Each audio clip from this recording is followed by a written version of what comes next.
My mother called me a parasite. She whispered it with a smile, right before the guests arrived, so the poison would have time to work its way through my system. For 15 years, that was my role in this family, the artistic parasite, a silent, useless ornament in their pristine world of finance, a ghost at their perfectly set table. But tonight was different. Tonight, standing in the wreckage of my own dignity, they thought they were just humiliating their daughter one last time. They had no idea they were setting a trap for their guest of honor. Stay with me, because this isn't just the story of how I stopped being their parasite. It's the story of how I became their reckoning. If you have ever felt your worth being questioned by the very people who should have championed you, leave a broken heart emoji in the comments, so I know I'm not alone in this. And stick with me, because this isn't just a story about revenge. This is a story about building a life of such undeniable worth that their world has no choice but to bow to it. By the end of this, I will give you the 3-step emotional armor I forged to survive this night. It might just save you too. But before I tell you how his arrival shattered their perfectly curated world, you need to understand the system that was designed to keep me small. My family doesn't just value money, they worship it. In the hallowed halls of our Greenwich, Connecticut home, the S&P 500 is the only scripture that matters. Finance is the one true faith, and my art was heresy. It wasn't always a declaration of war. I remember when I was 18, holding the acceptance letter from the Rhode Island School of Design. The paper was thick and creamy, and the scholarship they offered felt like a key to the entire world. I ran into the living room, my heart a drum solo in my chest, and handed it to my mother. She glanced at it, her lips forming a thin, polite smile. "Oh, that's a nice hobby, dear," she said, before turning back to her conversation about interest rates with my father. "But it won't pay for health insurance." The key in my hand turned to dust. The world snapped shut. That was the system. My sister, Serafina, was the high priestess of their faith. Every achievement of hers was canonized. When she passed the bar exam 2 years ago, a brand new navy blue BMW appeared in the driveway, a massive red bow on the hood. We had champagne that evening, my father toasting to the family's brilliant legacy. 1 week later, my laptop, the only tool I had for my hobby, died.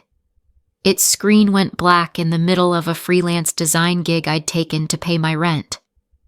I quietly went to my father, Arthur, and asked if I could possibly borrow the money for a repair. He didn't yell. It was worse than that. He led me into his mahogany-paneled study, the room that always smelled of leather and disappointment, and gave me a calm, rational lecture on financial irresponsibility. "Alara," he said, his eyes avoiding mine, "we cannot enable your artistic pursuits. It's time you found a real path. Your mother and I are worried." Worried? They weren't worried. They were embarrassed. An artist daughter didn't fit into the portfolio of perfection they presented to the world. And that's the stake, isn't it? The real price of staying silent. If I didn't find a way to break free, their narrative would become my reality. Their whispers of failure would become my inner voice. Their cold, hard world of numbers would eventually extinguish the one thing I had that was truly mine, my art, my soul. I know some of you watching might understand this on a deep level. Have you ever had your passion dismissed as just a hobby? Let me know with a yes or no in the poll, because the fight to prove them wrong, it takes everything you have. So how did I build a life in a system designed to suffocate me? I did it in the one place they refused to look, the shadows.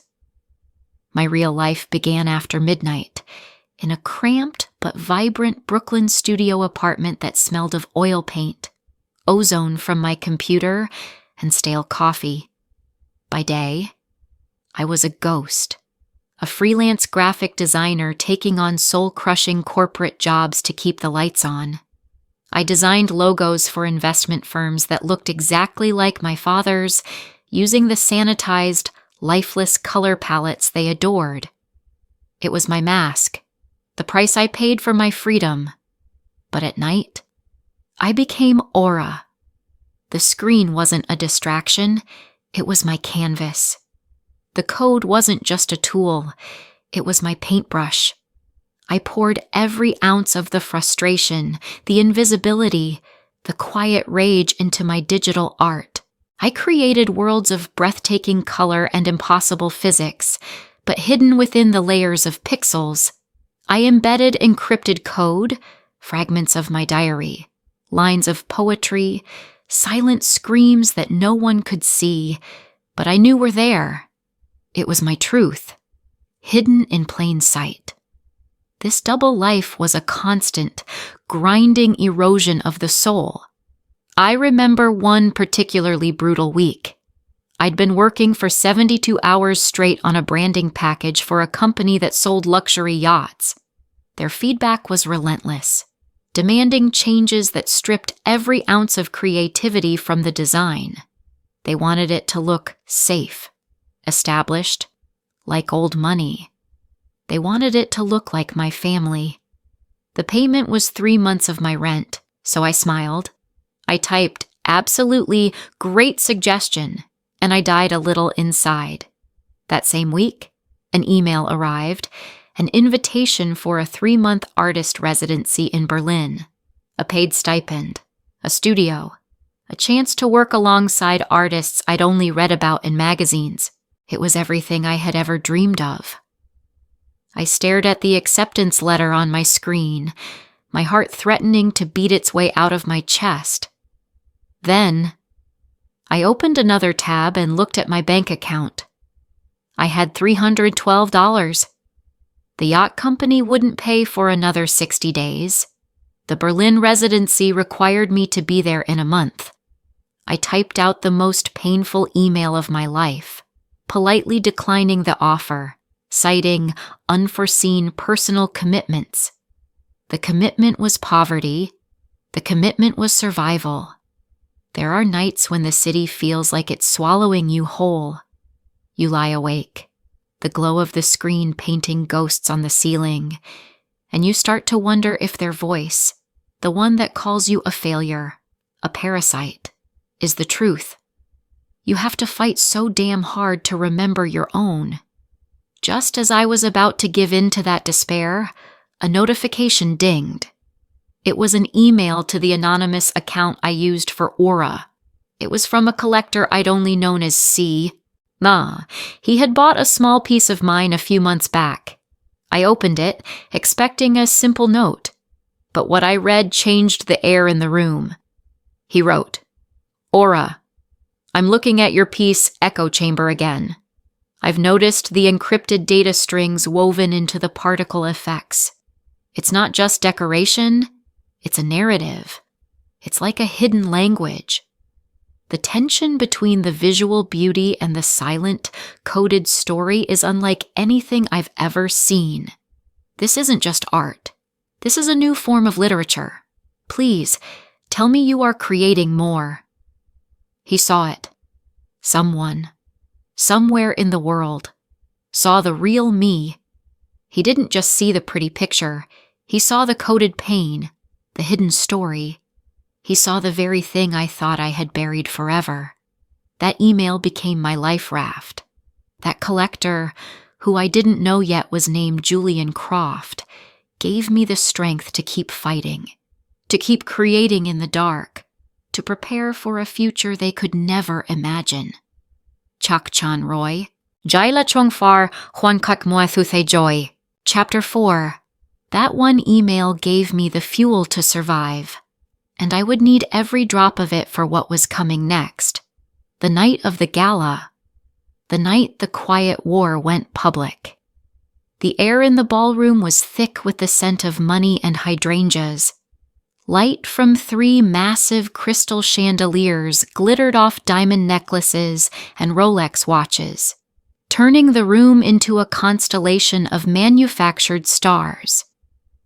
I moved through the crowd, a tray of champagne flutes balanced in my hands, feeling like a ghost haunting my own home. My mother had insisted I wear a muted gray dress, a hand-me-down from Serafina that was just a little too tight in the shoulders and a little too loose in the waist. It was the perfect uniform for an afterthought. For an hour, I performed my role. I smiled. I poured. I disappeared. I watched Serafina, radiant in a ruby-red gown, laugh effortlessly with a senator. I watched my father network with the board members of his firm, his posture impeccable, and I watched my mother, Beatrice, the conductor of this grand orchestra of influence, glide through the room, her every movement a masterclass in social power. Then, she saw her target, a small, influential group of donors, huddled near the grand piano. She beckoned me over with a subtle flick of her wrist. I approached, offering the tray. As they took their glasses, my mother rested a hand on my shoulder, its weight both possessive and dismissive. "You've all met my brilliant daughter, Serafina, of course," she began, gesturing towards my sister, who joined the circle with a dazzling smile. "Arthur and I are so proud. She's truly our brilliant legacy." The donors murmured their assent. Then, Beatrice's eyes flicked to me. Her smile didn't falter, but it became something sharp, something cruel. "And this," she said, her voice laced with a theatrical pity, "is our resident artist, Alara. She's still finding her way." A few people in the group offered me tight, polite smiles. One woman let out a small, condescending chuckle. The sound echoed in the sudden silence of my mind. It was a public execution, delivered with a smile and a flute of champagne. In that moment, I risked a glance at my father. Our eyes met for a fraction of a second. I saw a flicker of something, shame, maybe even regret, before he looked away, suddenly fascinated by the pattern on the Persian rug. And just like that, I was utterly alone. I thought I would shatter. I thought the tray would fall from my trembling hands, that tears would burn my cheeks, that I would finally, after all these years, just scream. But I didn't. Instead, a strange, cold calm washed over me. The frantic drumbeat in my chest slowed to a steady, rhythmic pulse. The noise of the party faded into a low hum. It was as if a switch had been flipped.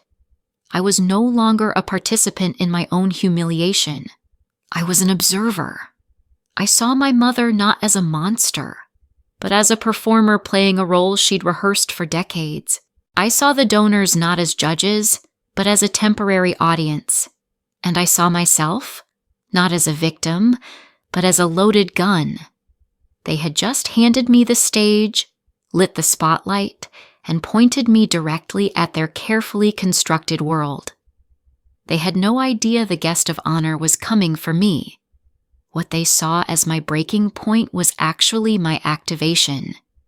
They didn't know that for months. I hadn't just been painting. I had been planning. My transformation from their designated victim to the architect of my own liberation wasn't a single, explosive event.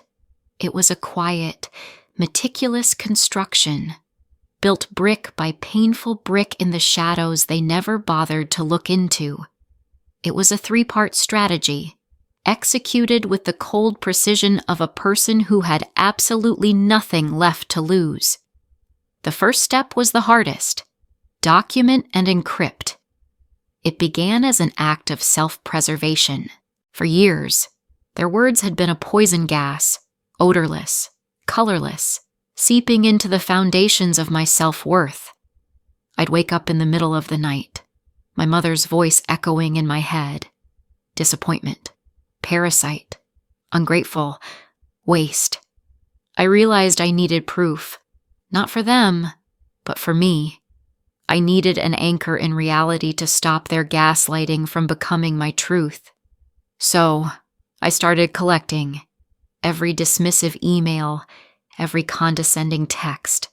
Every backhanded compliment was screenshotted and saved to a heavily encrypted drive. I remember one night, sitting at my desk in Brooklyn, the city lights a distant, indifferent smear. A text from Serafina had just come through. It was a photo of her at a Michelin star restaurant, clinking champagne glasses with some junior partners from her law firm. The caption read, "Celebrating another win. Wish you could understand this feeling. Sis." Underneath, a text from my mother followed instantly. "Your sister is making the family proud. You should try it sometime." My hands were shaking, not with rage anymore, but with a strange, galvanizing focus. I copied the text. I copied the timestamp. I copied the casual cruelty of it all. But just saving it wasn't enough. It felt too passive. I needed to do what I had always done with my pain. Turn it into art. That was the night the idea for the Parasite's Bloom was born. It wouldn't just be my masterpiece, it would be my testimony. I spent the next 2 months learning everything I could about steganography, the art of hiding data within data. I wrote Python scripts, diving into the arcane world of metadata and hexadecimal code. I wasn't just a painter anymore. I was becoming a cryptographer. I took the hundreds of saved messages, the entire digital record of my 15-year emotional imprisonment, and I began to weave them into the very fabric of my art. Each cruel word became a string of code, hidden within the RGB values of a single pixel. My mother's lecture on financial responsibility became a jagged, invisible line disrupting the harmony of a soft, gradient background. Serafina's gloating texts became the chaotic, frenetic energy in a burst of digital light. The entire piece was a garden of exquisite beauty, but its roots, its DNA, were made of my suffering. It was a silent scream that could only be heard by someone who knew how to listen to the code. The process was my therapy and my war plan, all at once. The artwork was my witness, my evidence, and my weapon. The second step was to activate the leverage. My anonymous benefactor, the collector known only as C, was my only lifeline to the outside art world. His emails were my proof that I wasn't crazy, that my work had value. But I couldn't rely on hope alone. I had to turn his interest into an opportunity. I began a careful campaign of digital reconnaissance. It felt sleazy, like I was violating the one pure connection I had, but it was necessary. I cross-referenced the email domain he used with public records. I searched his username from the art platform on exclusive tech forums. I spent weeks connecting digital breadcrumbs. The breakthrough came from a post on a private forum for venture capitalists.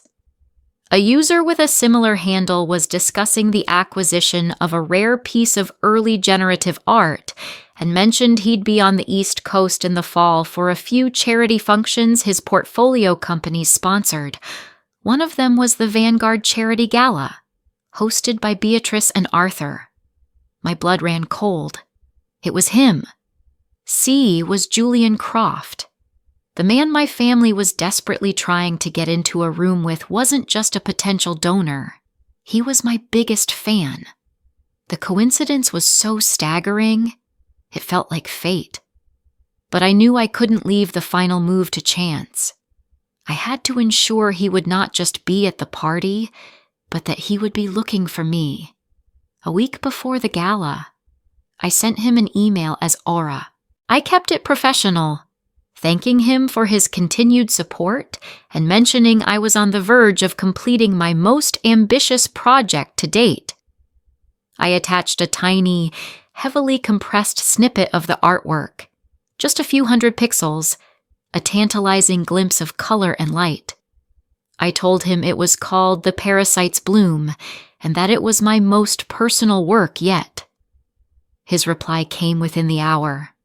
It was electric. He said the title was provocative and the glimpse was mesmerizing. He asked when it would be released. This was my moment.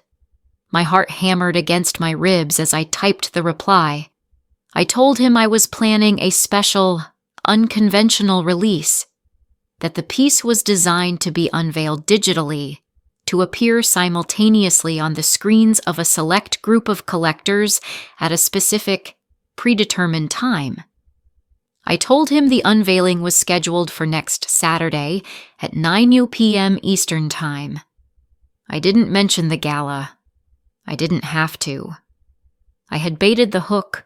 The day I signed the lease, the realtor handed me the keys, and I just stood in the empty, sun-drenched room and cried. It wasn't a sad cry. It was a cry of profound, earth-shattering relief. This space was mine. No one could take it away. No one could call it a waste. The week before the gala, I began my quiet exodus. Every night, I would pack a single box, art supplies, books, a few cherished objects from my childhood that hadn't been relegated to the basement. I'd drive the box to a storage unit near my new studio. It was a slow, painstaking process, smuggling my own life out of the house I grew up in. They never noticed. Why would they?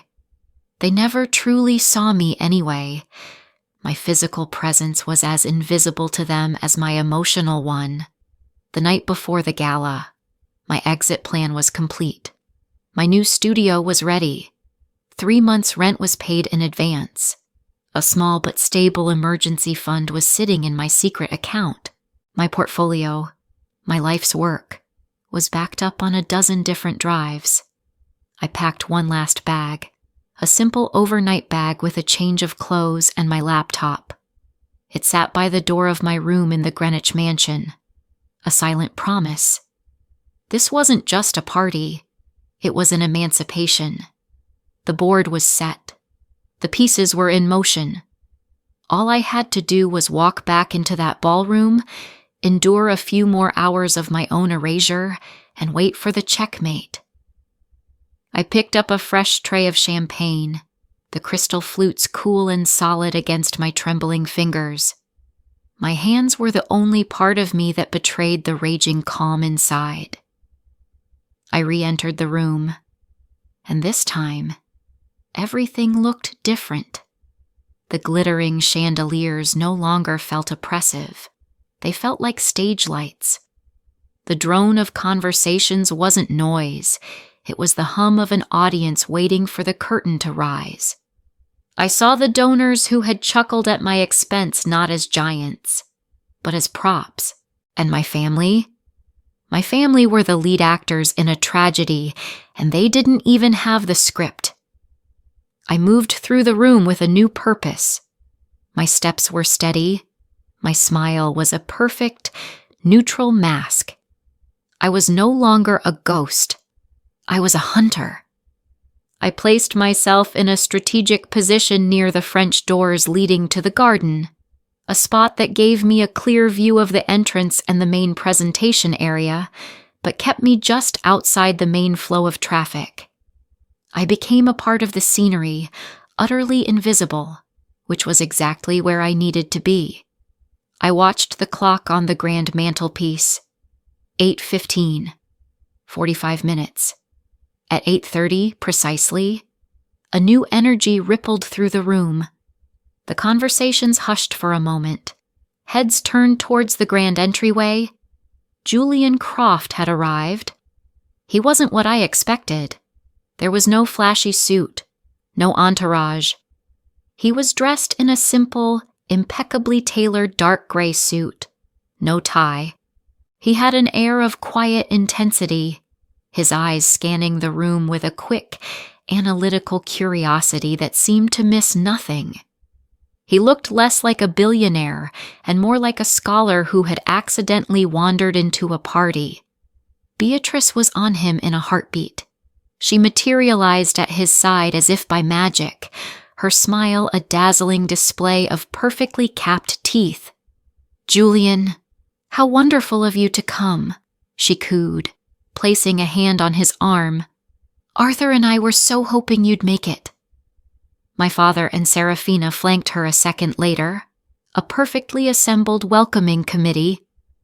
I watched the scene unfold from my vantage point. It was like watching lions try to impress a dragon. "Beatrice, a pleasure," Julian said, his voice calm and low, gently extricating his arm from her grasp. He shook my father's hand firmly. "Arthur." His eyes briefly passed over Serafina. "And this must be the brilliant lawyer." "Serafina," she said, her voice a little too bright. "It's an absolute honor. I'm a great admirer of your foundation's work in intellectual property law." "Is that so?" Julian replied, his politeness a frictionless surface.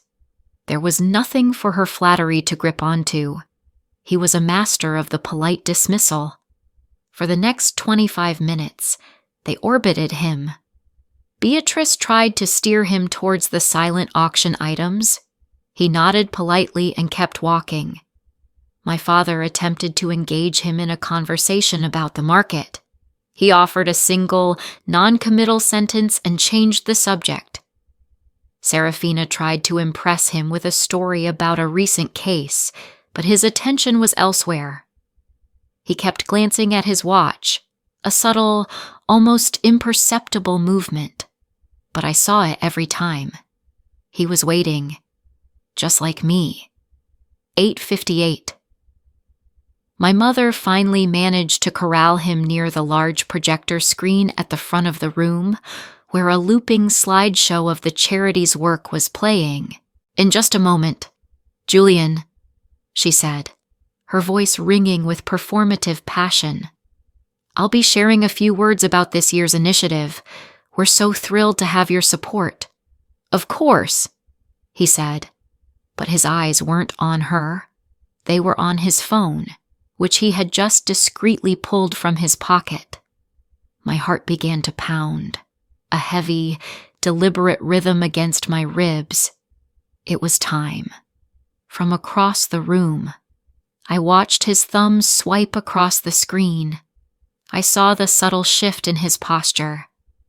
He leaned in slightly, his focus narrowing entirely onto the small device in his hand.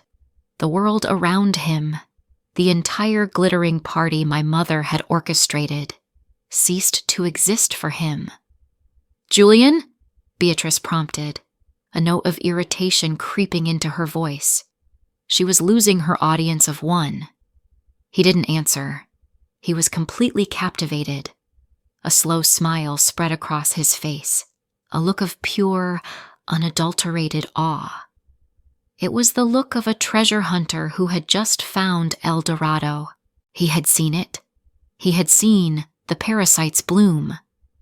He looked up from his phone, his eyes shining with an intensity that silenced the entire room. He ignored my mother completely. "My apologies," he said, his voice now carrying a new authority, a new energy. "Something extraordinary has just happened." He took a few steps towards the podium, pulling a small adapter from his pocket.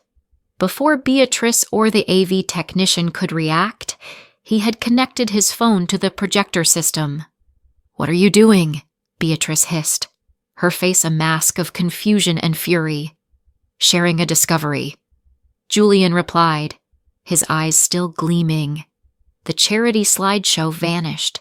In its place, An image of breathtaking, impossible beauty flooded the 10-foot screen. My art. My soul. It was there for them all to see.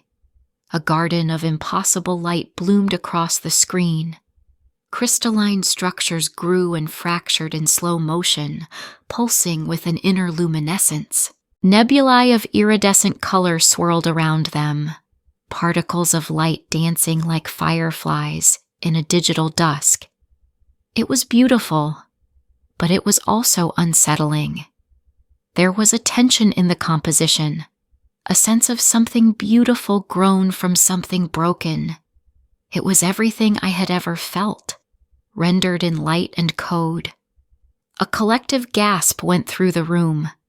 People who had been chatting about golf and stocks were now silent, their faces bathed in the glow of my creation.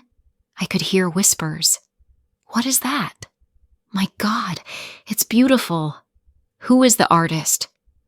Beatrice was speechless, her face pale with rage. This was her stage, her show, and this stranger had just hijacked it with what she surely saw as digital graffiti. Julian, I must insist, she started, her voice shaking. This is highly inappropriate. Inappropriate? Julian turned to her, and for the first time, the polite mask was gone. His eyes were cold steel. Beatrice, what you are looking at is not just appropriate, it is the most important piece of digital art created this decade. He turned back to the stunned audience. Some of you see a beautiful image. I see a revolution. He walked closer to the screen, pointing to a swirling vortex of light. Do you see this? It looks like a nebula, but it's not. It's data. It's a story, woven into the very code of the image. He looked out at the sea of confused, wealthy faces. The artist, who goes by the name Aura, has done something I've only ever theorized about. They have embedded a hidden narrative, an entire encrypted text, within the artwork itself. This isn't just a painting. It is a new form of literature. It is genius. My mother found her voice. Genius? It's a computer screen. It's noise. The word hung in the air, dripping with the same disdain she had dripped on me my entire life. Julian's gaze snapped back to her. His voice was dangerously quiet. Noise? You host a gala for a foundation that supposedly supports emerging voices, yet you are deaf to the most original voice I have heard in 20 years. He took a deep breath, composing himself. I came here tonight, Beatrice, for one reason. I have been following this artist's work for months. Tonight, I am announcing that my foundation is acquiring the Parasite's Bloom for our permanent collection. Furthermore, I am extending an offer to Aura to become the founding creative director of our new digital arts endowment, a position that comes with a 7-figure salary and complete artistic freedom. We are looking for a true visionary, a boss. The room erupted in frantic whispers. A 7-figure salary, a boss. Beatrice looked like she had been struck by lightning. This was the validation, the partnership she had been trying to secure all night, and it was being handed to some anonymous artist she had just called Noise. She tried to recover, to somehow claim this victory as her own. Well, she stammered, forcing a smile. How wonderful. We are so thrilled to have facilitated such a connection here tonight. Julian's smile was gone.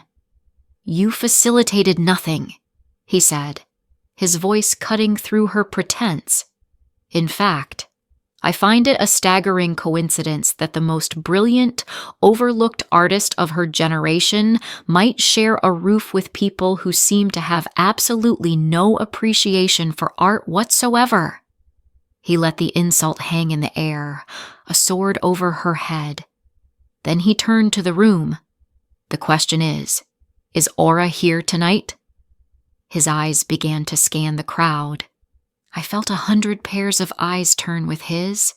My heart was a wild bird beating against my ribs. This was it. The checkmate. Beatrice laughed. A sharp, brittle sound. "I highly doubt it. We don't exactly associate with anonymous computer people." Julian's eyes stopped scanning. They landed on my father, who was staring at the floor. They landed on Serafina, whose face was a canvas of pure confusion. And then, they landed on me. He looked right at me, across the entire expanse of that glittering, silent room. The hunter had found his target. He didn't smile. He simply acknowledged me, a look of profound understanding in his eyes. He knew. He raised his voice, ensuring everyone could hear. "I think you might be wrong. Beatrice." He held my gaze. The entire world seemed to shrink to the space between us. "Alara," he said, his voice clear and resonant, cutting through the silence like a diamond. "It's you, isn't it?" He paused, letting the weight of the moment settle over the room, over my family, over the entire universe they had built. "Are you the boss behind Aura?" Silence. A complete, deafening silence was the only answer the room could offer. In that moment, I wasn't their parasite. I wasn't their disappointment. I was the architect of that silence. Every heartbeat seemed to echo in the vast, gilded ballroom. I saw my mother's face, a grotesque mask of disbelief and horror. Her perfectly painted lips parted in a silent gasp. I saw my father, Arthur, finally looking at me, his face ashen, as if he was seeing a stranger for the first time. And Serafina, my brilliant, perfect sister, looked small, diminished, the ruby red of her dress suddenly garish against her pale skin. Her entire world, a world built on being the brightest star, had just been eclipsed. I took a single, deliberate breath, the air no longer feeling suffocating. It felt like my own. My eyes were locked with Julian Croft's. In his gaze, I didn't see a savior or a prince. I saw an equal. I saw respect. And that was all the strength I needed, with a calmness that felt like it belonged to someone else. I placed the silver tray of untouched champagne flutes onto a nearby table. The soft clink of crystal against wood was the only sound in the room, and it felt like a gavel striking down a final verdict. I straightened up, smoothed the front of my hand-me-down dress, and began to walk. It was the longest walk of my life. Every step was a declaration. I walked past the donors who had snickered at me, their faces now a mixture of shock and a dawning, sycophantic awe. I walked past the senator who had been laughing with my sister, his political smile frozen in place. I was no longer the servant. I was the main event. I stopped when I reached the podium, standing beside Julian. I didn't look at my family. Not yet. I looked at him. "Yes," I said, my voice clear and steady, amplified by the sudden stillness. "My name is Alara, and I am Aura." A wave of murmurs broke the silence, a rising tide of whispers and frantically exchanged glances. Julian smiled, a genuine, warm smile this time. "It is an honor to finally meet you, Alara," he said, extending his hand. I took it. His grip was firm, a solid point of reality in a world that had just dissolved into a dream. "The position is yours, if you want it." "I accept," I said. Simply, that was when Beatrice finally broke. "No." The word was a raw, guttural sound, tearing through the carefully constructed elegance of the evening. "This is impossible. It's a trick. She designs brochures. She lives in our house."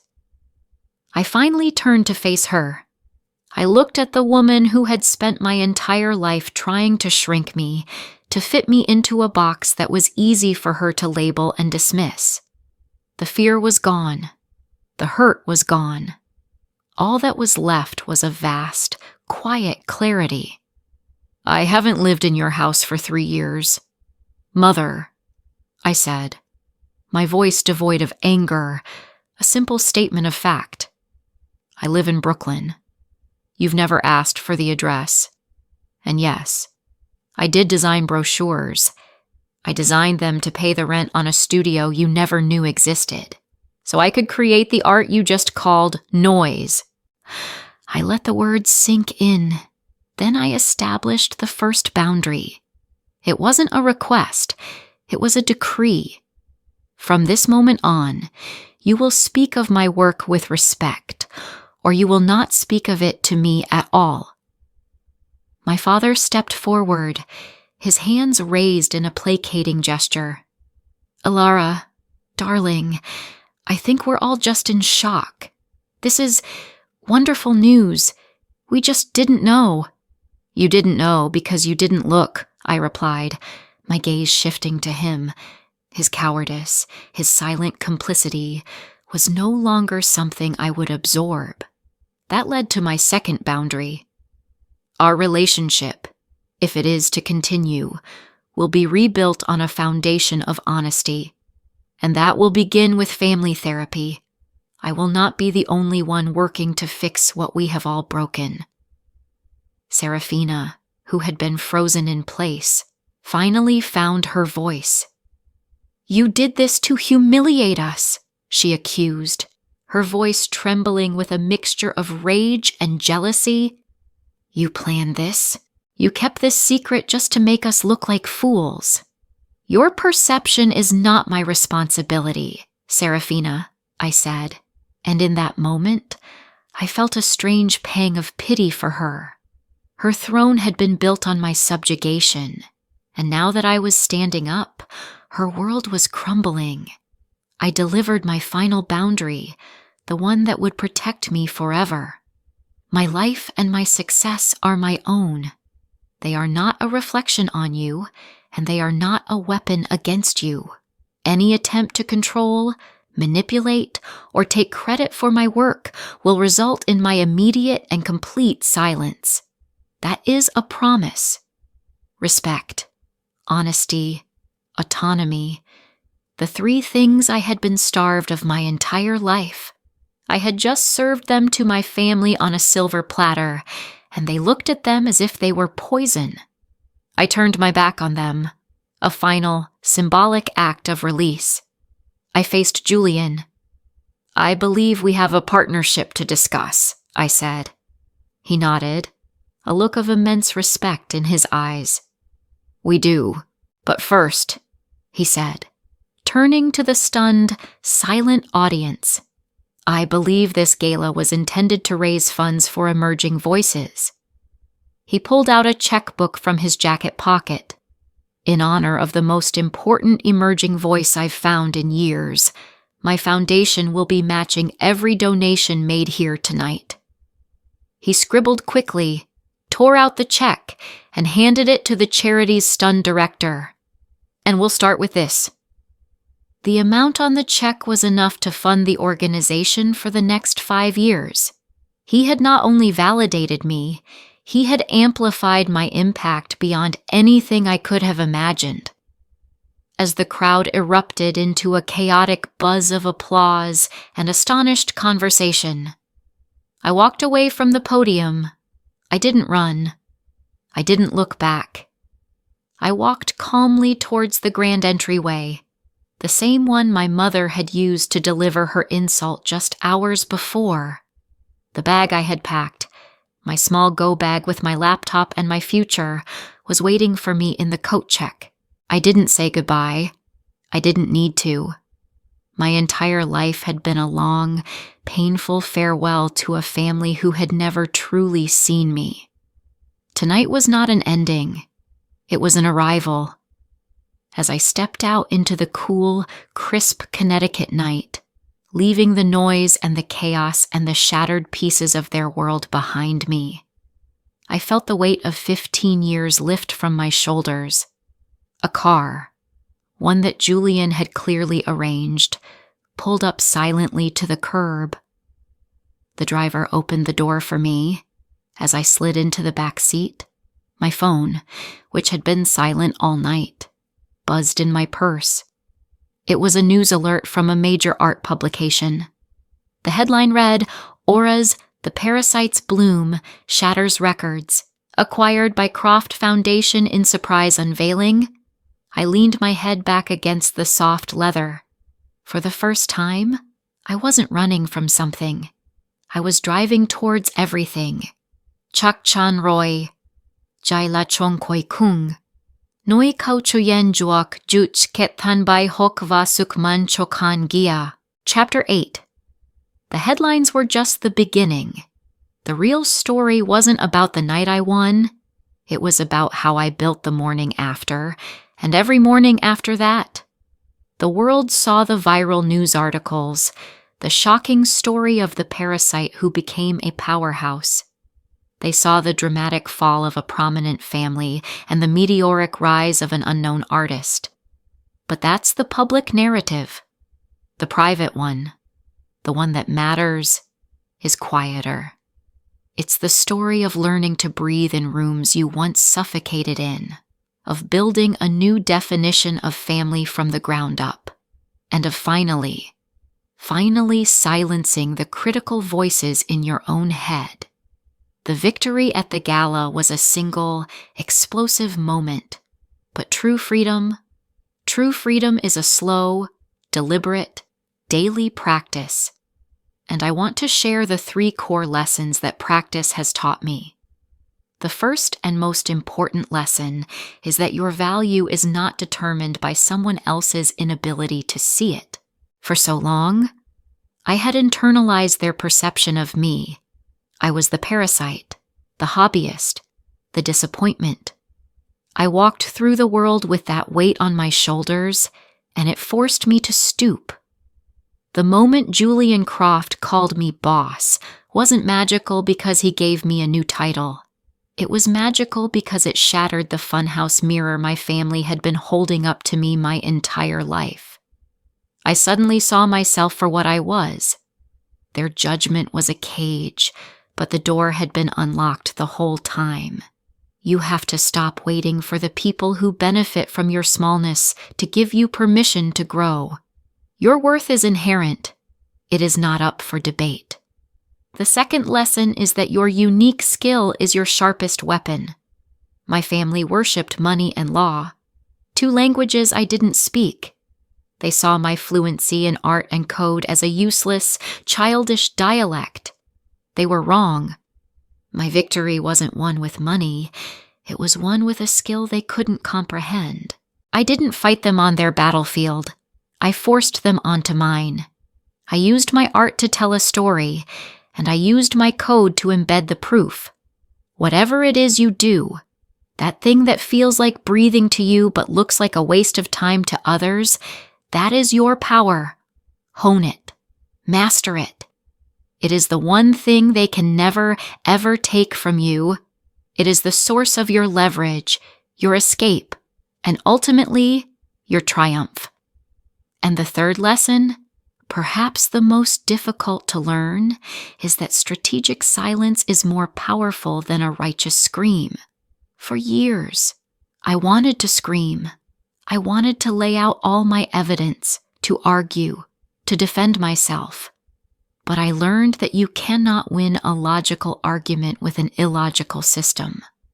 Arguing with my mother was like trying to reason with a hurricane. So instead, I went silent. I stopped defending myself and started building my case. I moved in the shadows, not out of fear, but with purpose. True power isn't about having the last word in every fight. It's about building a life so magnificent that you no longer have to speak at all. Your success becomes the argument. These lessons became my compass. And from them, I developed a simple 3-step method that I now live by. I call it the Aura method, and it's how you can begin to reclaim your own narrative. Starting today. First, encrypt your truth. This is about protecting your reality from the gaslighting of others. You must become the unwavering archivist of your own experience. Keep a private journal. Save the receipts. Screenshot the messages. Create a secret folder. This isn't for them. It is for you. It is the anchor you hold on to when they try to convince you that the storm is all in your head. It is your proof that you are not crazy, that your pain is real, and that your story matters. Second, leverage your world. Stop trying to win in their arena. You will never be the perfect lawyer or the perfect banker. If that is not who you are, instead, find power in your world. If you're a baker, bake the most incredible cake anyone has ever seen. If you're a gardener, cultivate a garden that stops traffic. If you're a coder, build something that changes the game. Seek validation and power from people who speak your language. Your power doesn't come from conforming to their world. It comes from making them reckon with the undeniable excellence of yours. And third, design your exit. Freedom is not an accident. It is a design. You must build your escape hatch before you need to use it. A secret savings account. A network of supportive friends that your family doesn't know about. A skill that can earn you a living anywhere. An apartment lease signed. A bag packed. Waiting for a dramatic exit is a fantasy. Preparing for a quiet, deliberate one is a strategy. It is the ultimate act of taking control of your own life. My story isn't really about a party or a painting. It's about a woman who was handed a label and decided to redesign it. They called me a parasite, so I bloomed. And you can too.